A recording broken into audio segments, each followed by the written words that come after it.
성경 말씀 함께 보겠습니다. 성경 말씀은 마태복음 제5장 3절에서 10절 말씀입니다. 신약성경 마태복음 제5장 3절에서 10절 말씀 제가 읽겠습니다. 하나님께서 주신 말씀입니다.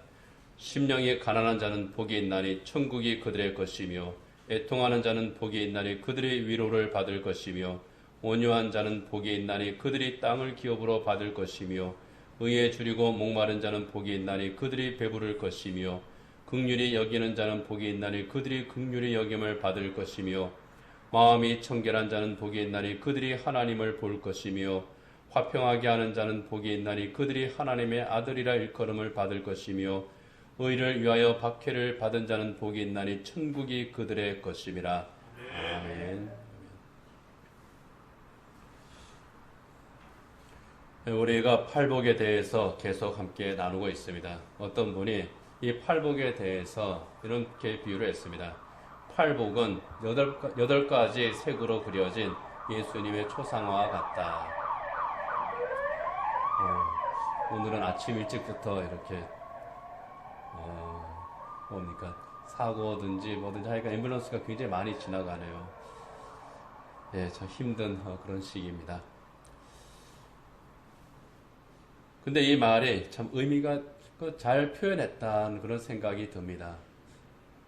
예수님의 그 초상화, 심령이 가난함, 그리고 애통하는 것, 온유, 의에 줄이고 목마름, 긍휼, 청결한 마음, 화평케 하는 것, 의를 위해서 핍박을 받는 이 8가지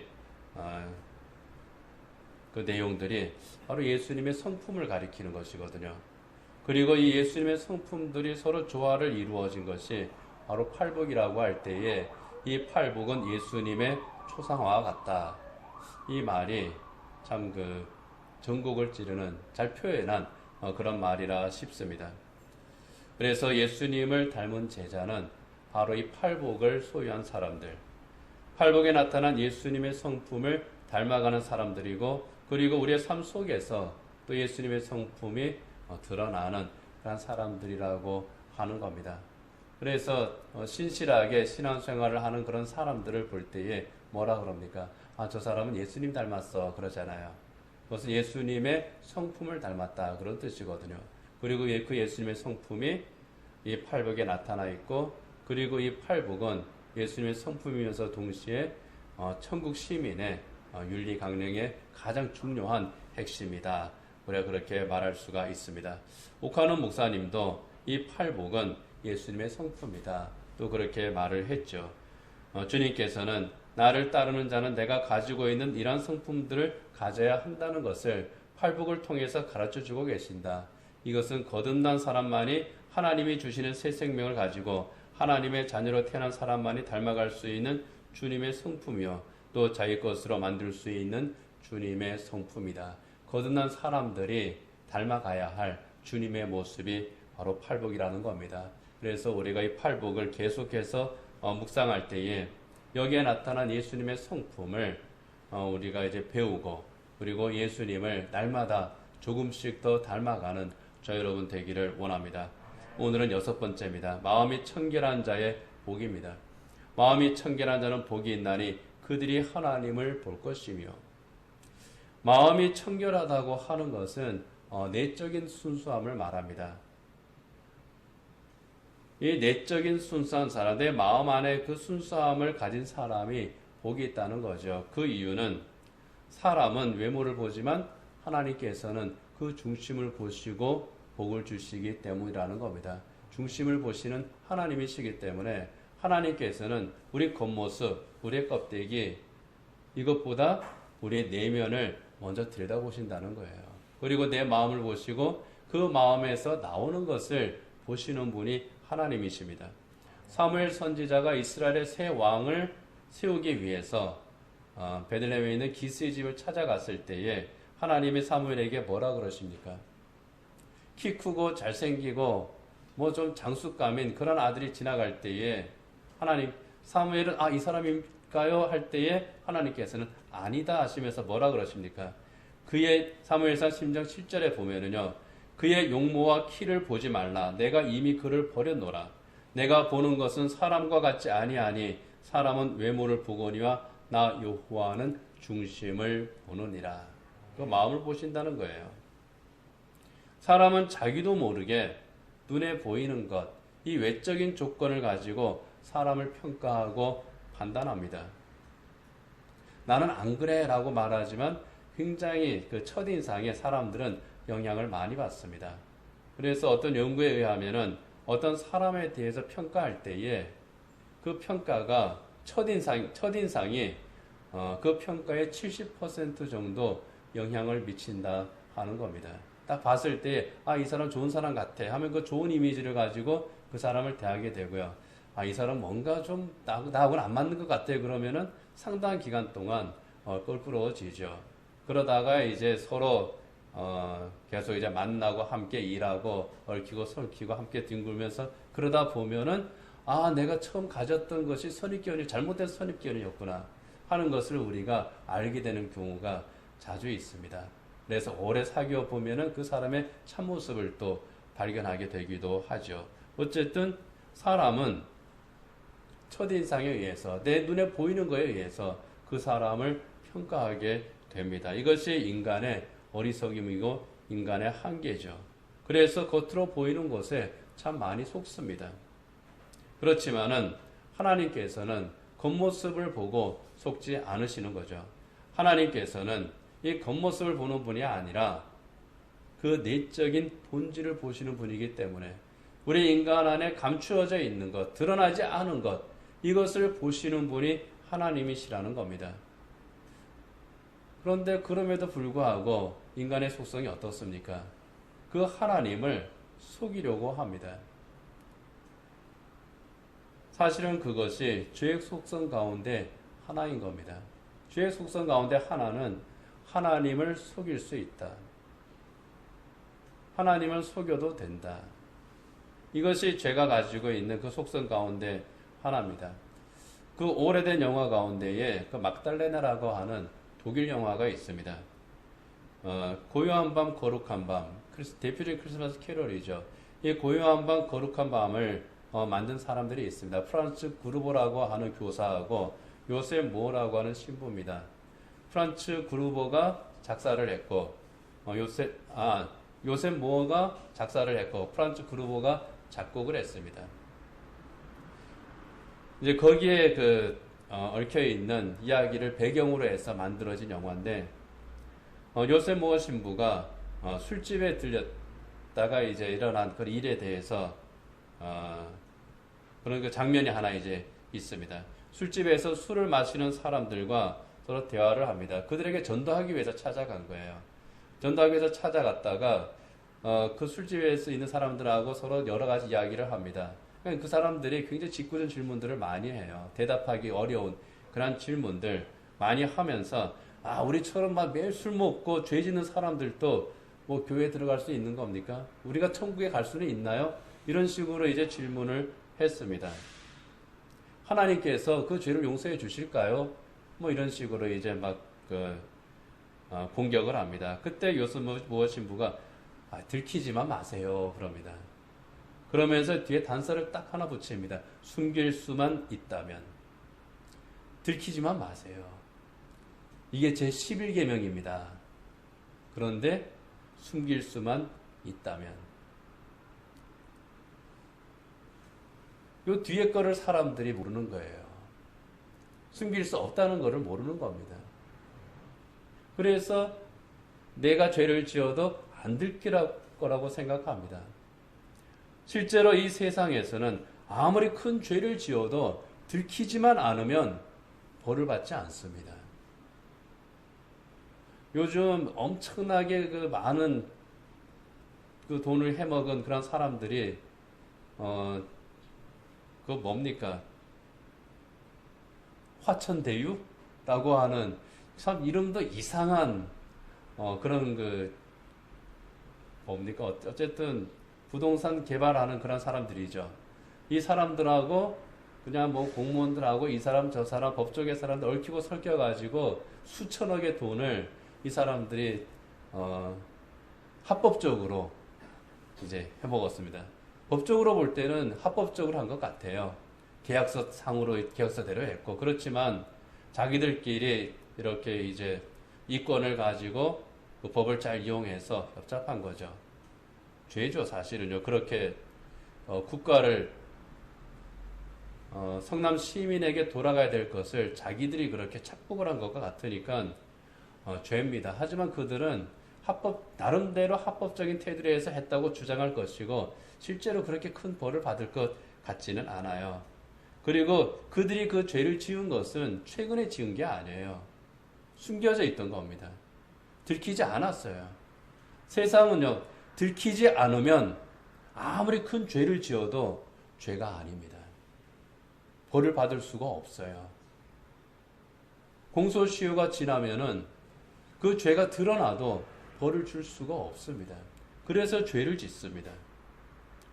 그래서 죄를 들키지 않기 위해서 죄를 숨기는 죄를 거기에다 더해서 짓습니다. 아담으로부터 있어온 인류의 오래된 속성이죠. 아담과 하와가 어떻게 했습니까? 선악과를 따먹었습니다. 죄인 줄 알았어요. 그 다음에 한 행동이 뭡니까? 숲을 사이로 숨어버리는 겁니다. 그렇지만은 들키죠. 하나님께 들켰습니다. 그들이 무슨 일을 했는지, 지금 어디에 있는지 다 아시는 하나님이십니다. 그 하나님을 속이려 들었습니다. 아담의 아들 가인도 마찬가지입니다. 질투 때문에 동생 아벨을 죽였죠. 하나님께서 아벨을 찾으셨습니다. 가인이 어떻게 합니까? 시침이 뚝 뗍니다. 내가 내 동생을 지키는 자입니까? 하나님께서 가인에게 책망하면서 말씀하시죠. 내 아우의 핏소리가 땅에서부터 내게 호소하고 있느니라. 사람은 속여도, 심지어 자기 자신을 속여도 하나님은 속일 수가 없는 겁니다. 그렇지만 인간 안에 떠아리를 틀고 있는 죄성은 뭐라고 속삭입니까? 들키지만 않으면 돼. 들키지만 않으면 죄가 아니야. 들키지만 않으면 벌을 받지 않는다. 이렇게 속삭이는 겁니다. 사람뿐만 아니라 하나님께도 들키지만 않으면 되는 것으로 착각하게 만드는 거죠. 그렇지만 분명한 것은 사람은 속일 수 있어도 하나님은 속일 수가 없다는 겁니다. 그럼에도 불구하고 죄를 감추고 또 하나님을 속이려고 하는 이런 어리석은 사람들이 정말 많습니다. 예수님 당시에 서기관과 바리새인들이 바로 그랬습니다. 서기관과 바리새인들은 유대인 사회에서 존경을 받는 그런 사람들이었습니다. 유대계 율법을 정말 철저하게 지키는 그런 사람들이었습니다. 경건한 사람들이었어요. 율법에서 금지하는 부정한 음식을 먹지 않았습니다. 안식일도 범하지를 않았습니다.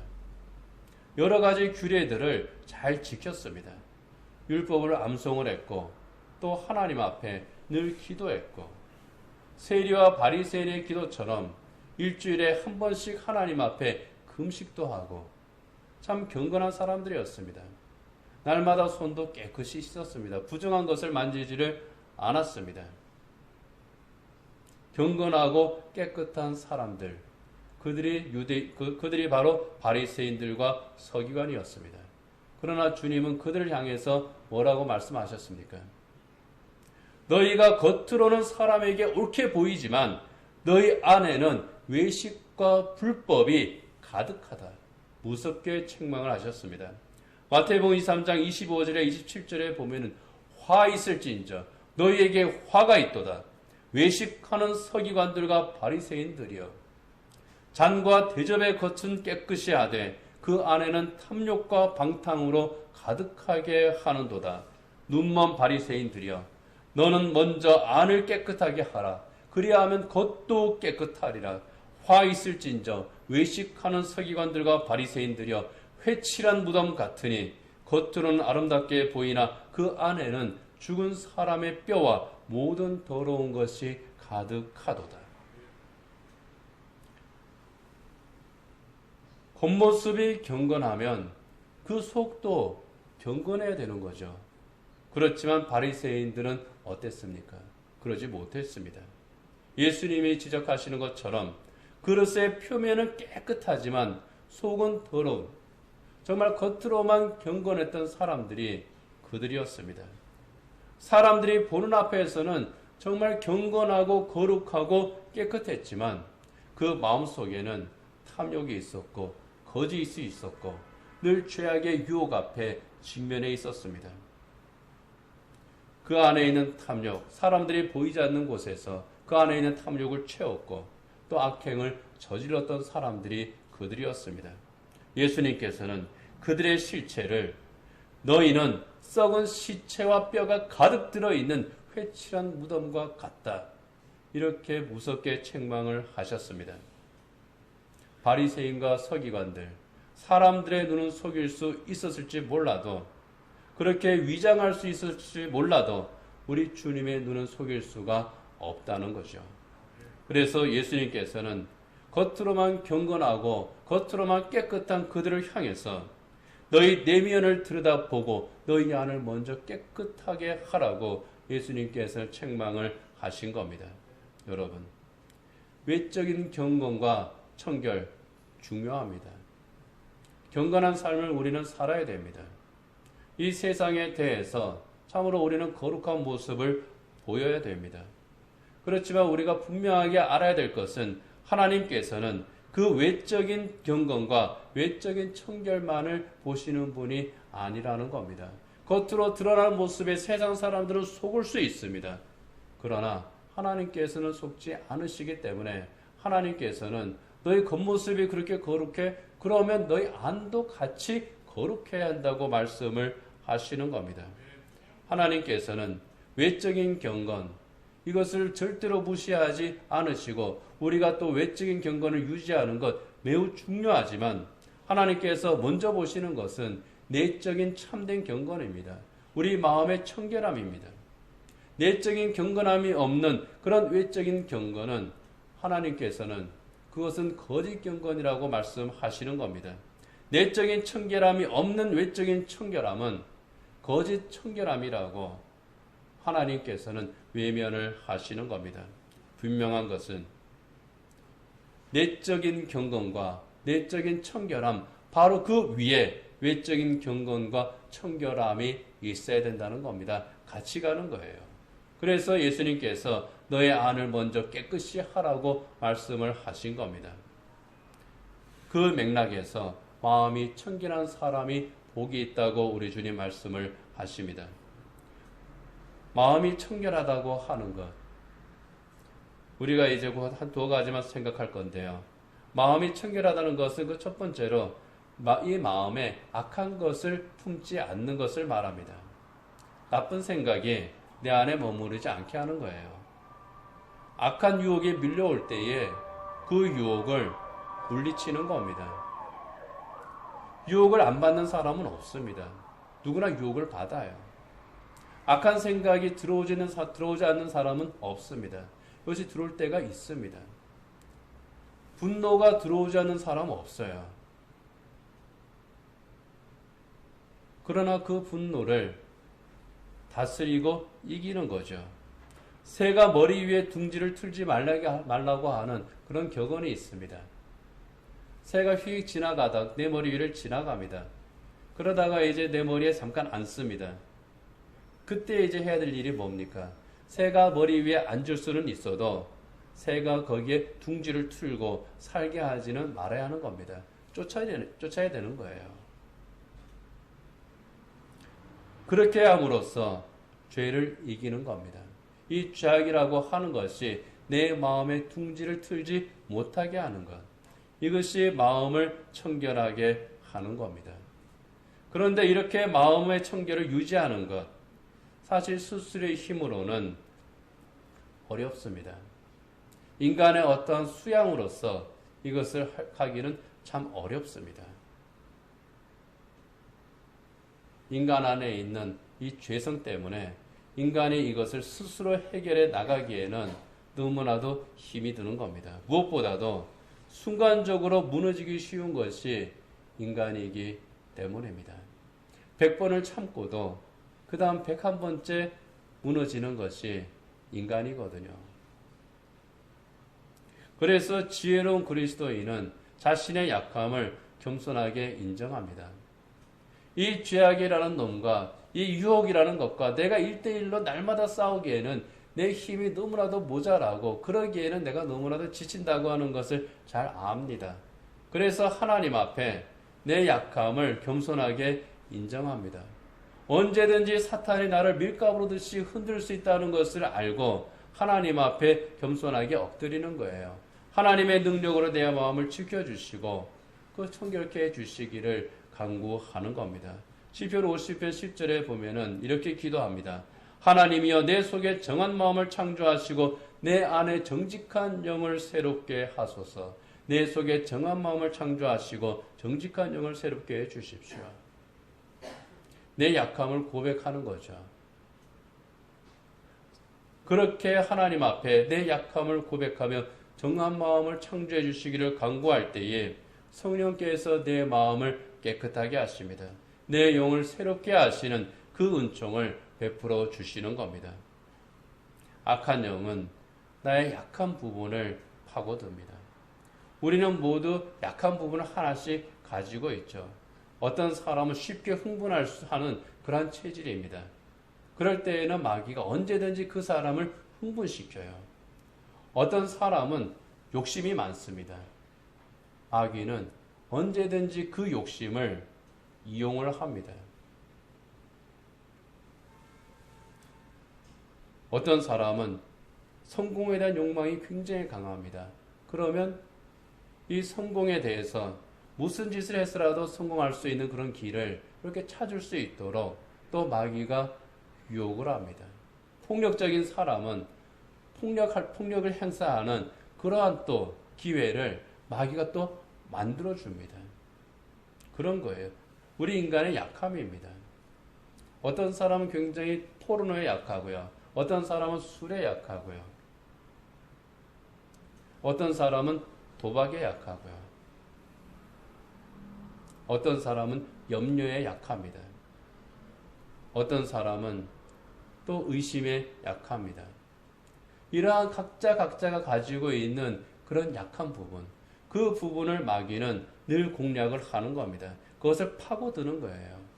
그것을 물리칠 수 있는 힘을 하나님 앞에 엎드리는 자에게 주시는 겁니다.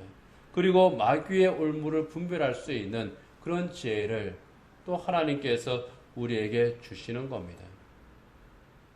그래서 마음이 청결한 자,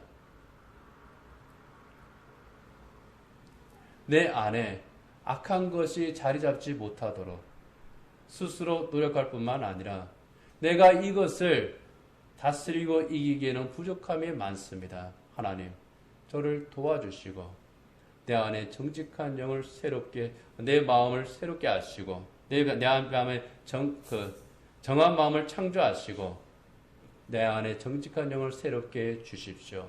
그렇게 간구를 하는 겁니다. 그 다음으로요, 마음이 청결하다고 하는 것은 하나님 앞에서의 진실함입니다. 하나님 앞에서뿐만이 아니라 사람들 앞에서도 진실하고 다름이 없는 거예요. 하나님 앞에 서 있는 내 모습과 사람 앞에서의 내 모습이 다르지 않은 겁니다. 환경에 따라서 몸의 색깔이 변하는 그런 생물이 있습니다. 카멜레온이죠. 초록색 잎에 붙어 있을 때에는 초록색으로 바뀝니다. 붉은색 잎에 붙어 있을 때에는 또 이제 붉은색으로 바뀝니다. 상황에 따라서 이 카멜레온은 자기 몸의 색깔이 바뀝니다. 그런데 마음이 청결한 사람, 그렇게 환경에 따라서 색깔이 변하는 그런 존재가 아니라는 겁니다. 교회 안에서의 내 모습, 가정에서의 내 모습, 세상에서의 내 모습 각각 다르지 않다는 거예요. 교회 안에 있을 때에는 굉장히 경건하고 신실한 그런 그리스도인인데 참 착하고 선한 사람인데 집에만 가면은 폭력을 행사하는 그런 이들이 있습니다. 교회 안에서는 누구보다도 정의롭고 진실한데 세상에 나가서는 다른 사람에게 참으로 못되게 구는 악한 사람이 있습니다. 안 된다는 겁니다. 하나님 앞에서나 세상 앞에서나 식구들 앞에서나 그 모습이 같아야 돼요. 어디에서든지 그 마음의 진실함과 성품이 달라서는 안 된다는 겁니다. 청교도의 격언이 있죠. 주일에 할 수 없는 일이라면 평일에서도 해서는 안 된다. 평일에 할 수 있는 일이라면 주일에도 할 수 있어야 된다. 주일이니까 이거는 하면 안 돼. 그런데 평일에는 할 수 있어. 그건 아니라는 거예요. 언제든지 어디에서든지 떳떳할 수가 있어야 된다는 겁니다. 어디에서든지 투명한 사람들, 그들이 바로 그리스도인들입니다. 마음이 청결한 그리스도인입니다. 마틴 루터가 마음이 청결한 사람에 대해서 이렇게 말했습니다. 비록 외적으로는 부엌이나 들에서 힘들고 단조로운 일을 오래 해서 시커멓고 그을고 때묻고 온갖 더러운 일을 하는 사람일지 모르지만 노동자 구두수선가 혹은 대장장이가 먼지와 역청으로 뒤덮여 더럽고 냄새가 난다고 해도 내적으로 그는 하나님 앞에서 청결한 향을 풍긴다. 그는 마음속으로 하나님의 말씀을 깊이 생각하고 그것에 순종하기 때문이다. 그 하는 일이 세상 사람들이 볼 때에는 인정받지 못하는 그런 일일지 몰라도, 세상 사람들이 알아주지 못하는 그러한 존재일지 몰라도 마음속으로 하나님의 말씀을 깊이 생각하고 순종하는 사람은 하나님 앞에서 청결한 향을 풍기는 사람이라는 겁니다. 세상 사람들은 겉모습을 보면서 저 사람은 더러운 냄새가 나는 사람이야 라고 말할지 몰라도 하나님께서는 아니야, 이 사람에게서는 가장 아름다운 향기가 난다고 말씀을 하신다는 겁니다. 그것이 마음이 청결한 사람입니다. 그렇지만은 본래부터 마음이 청결한 그런 그리스도인은 없습니다. 인간은 다 죄인이죠. 죄로부터 구원받은 후에 썩어져가는 구습의 옛사람의 옷을 벗어버립니다. 그리고 하나님의 의와 진리와 거룩함으로 지으심을 받은 하나님의 새 사람의 옷을 입기를, 그것을 입고 살아가기를 힘쓰는 사람들입니다. 그리고 그 옷을 날마다 깨끗하게 세탁을 하고 다시 입고 살아가는 사람들이죠. 이것이 성화입니다. 그렇게 함으로써 예수님의 성품을 날마다 닮아가기를 힘쓰는 그런 사람들, 바로 그 과정을 정말 잘 지켜나가는 사람들이 마음이 청결한 사람들인 겁니다. 아무리 훌륭한 믿음의 사람이라고 할지라도 그 마음이 늘 청결할 수는 없습니다. 날마다 유혹을 받습니다. 눈에 보이지 않는 먼지가 날아와서 이 창틀에 앉는 것처럼 마귀는요, 은밀한 유혹으로 성도를 유혹합니다. 그 유혹을 이기기를 날마다 힘쓰는 것이, 내 마음을 씻는 것이, 날마다 내 몸을 씻는 것처럼 내 마음을 씻음으로써 내 마음의 청결을 유지하기를 힘쓰는 것이 바로 마음이 청결한 사람들입니다. 루터가 말한 것처럼 우리는 매일 매 순간마다 하나님의 말씀을 깊이 생각합니다. 내 약함을 돌아봅니다. 성령의 도우심을 간구합니다. 그리고 하나님의 선하시고 올바르신 뜻에 순종함으로써 내 마음의 청결을 날마다 유지해 나가는 겁니다. 이것이 마음이 청결한 사람입니다. 그렇게 마음의 청결을 위해서 우리가 하나님의 말씀과 우리의 기도로 내 마음을 씹고 다스릴 때에 그것이 우리의 거룩한 습관이 됩니다. 그리고 이 거룩한 습관이 그리스도를 닮은 내 성품으로 만들어지는 겁니다.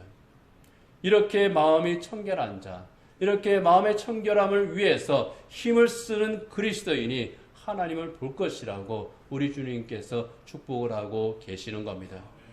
하나님을 본다고 하는 것은요, 하나님의 실체를 본다는 의미가 아닙니다. 마음이 청결한 자, 마음이 깨끗한 자, 그에게는 정말 산신령처럼 흰 수염을 길게 늘어뜨린 그 하나님께서 짠 하고 그 모습을 보여주시는 것이 아니라는 겁니다. 물론 그렇게 하나님을 만나는 그런 놀라운 체험을 한 그런 사람도 있죠. 모세는 시내산에서 40일 동안 하나님과 함께하면서 하나님께서 주시는 그 말씀을 들었습니다. 율법을 받았습니다. 그러나 그 모세조차도 하나님을 대면하여 보지는 못했습니다. 그럼에도 불구하고 하나님과 직접 함께하는 체험을 했던 정말 유일무이한 사람이 모세입니다. 이 모세처럼 또는 그 모세와 비슷한 그런 특별한 체험, 사도 바울이 다메섹 도상에서 예수님을 만났던 그런 체험처럼 특별한 체험을 할 수도 있습니다. 엘리야처럼 하나님의 음성을 직접 듣는 그런 체험을 할 수도 있습니다. 그러나 예수님께서 하나님을 볼 것이라고 하신 이 말씀은 그런 의미는 아닙니다. 너희가 마음이 청결한 자는 하나님을 볼 것이라고 할 때에 이 하나님을 본다고 하는 것은 하나님의 임재하심을 알게 된다고 하는 그러한 의미입니다. 하나님의 임재하심, 하나님께서 나와 함께 하심을 내가 알게 되는 거예요. 그리스도인이 받은 큰 축복 가운데 하나가, 축복받은 그리스도인이 하나님으로 받은 그 선물 가운데 하나가 하나님께서 나와 함께 하심을 깨달아 아는 겁니다. 똑같이 구원을 받았는데 어떤 사람은 그것을 잘 모릅니다. 평생 동안 하나님께서 나와 함께 하시는지 아닌지 그것도 모르면서 그렇게 살아가는 분들이 있습니다. 하나님은 분명히 나와 함께 하시는데, 나와 동행하시는데, 나를 지켜보고 계시고 나를 이끌어주고 계시는데 그 하나님을 깨닫지를 못하고 알지 못하고 느끼지 못하고 그냥 나 혼자 신앙생활을 해나가는 것으로 그렇게 힘들게 신앙생활을 하는 사람들이 있습니다. 생활이 힘든 것이 아니라 그 영혼이 힘든 거예요. 알지 못하니까, 깨닫지를 못하니까. 그런데 어떤 그리스도인들은 하나님께서 나와 함께 계신다는 것을 알아요. 깨달아요. 하나님께 성경 말씀을 통해서 하나님께 내가 말씀하시는 것을 듣고 내 영혼이 즐거워합니다. 내가 기도할 때 하나님께서 내 기도를 들으신다는 것을 아니까 기도가 신나요.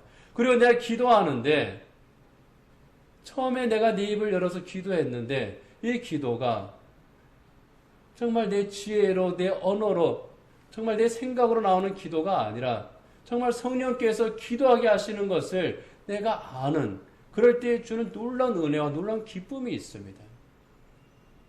내가 찬송을 할 때에 나는 그냥 이 찬송을 부르고 싶어서 불렀는데 하나님께서 내 찬송을 듣고 계시고 함께 이 찬송을 하고 계신다고 하는 그 기쁨이 내 안에 확 밀려오는 그런 성도들이 있어요.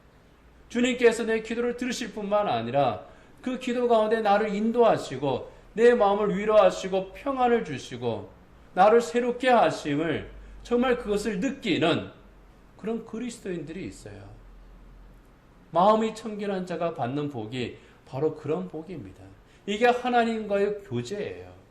마음이 청결한 자는 복이 있나니 저희가 하나님을 볼 것이며 하는 것은 하나님께서 나에게 임재하시고 나와 함께 하시고 나와 희로애락을 함께 나누시고 수렁에서 나를 건져주시고 저 하늘까지 인도하시는 그 하나님을 내가 느끼고 체험하고 살아간다고 하는 그런 의미입니다.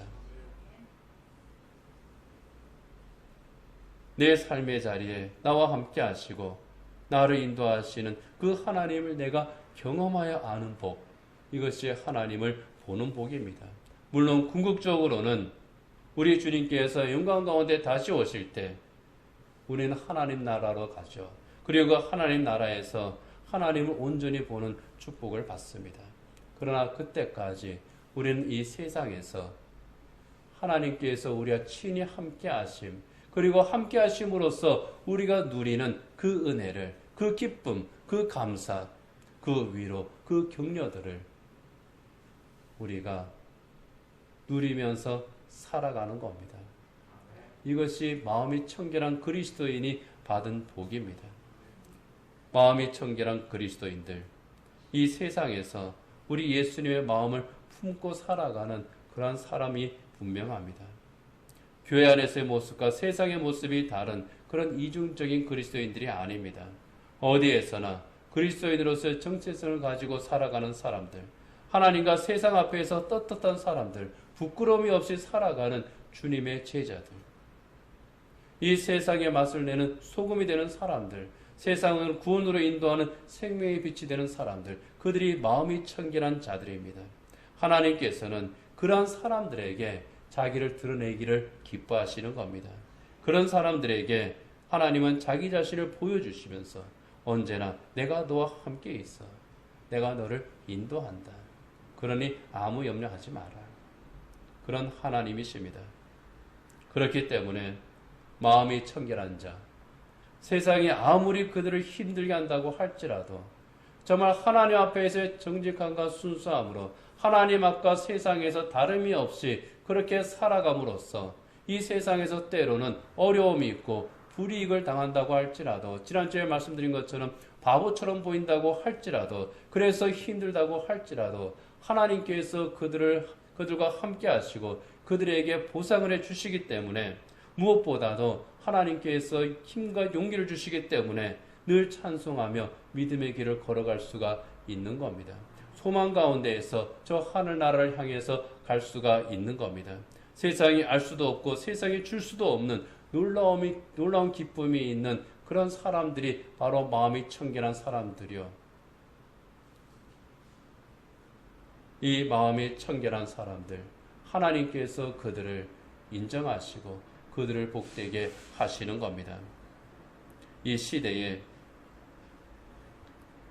이 마음이 청결한 뿐만이 아니라 주님께서 말씀하신 팔복, 그리고 주님께서 가르쳐 주신 또 성경에 나타난 그리스도인의 삶의 윤리, 이것을 가지고 살아가기에는 참 어려운 것이 많은 것이 현실입니다. 그리고 그렇게 온전히 믿음으로 하나님 앞에서의 정직함과 순결함으로 우리가 살아가려고 할 때에 고난이 있는 것도 사실입니다. 때로는 우리는 유혹을 받습니다.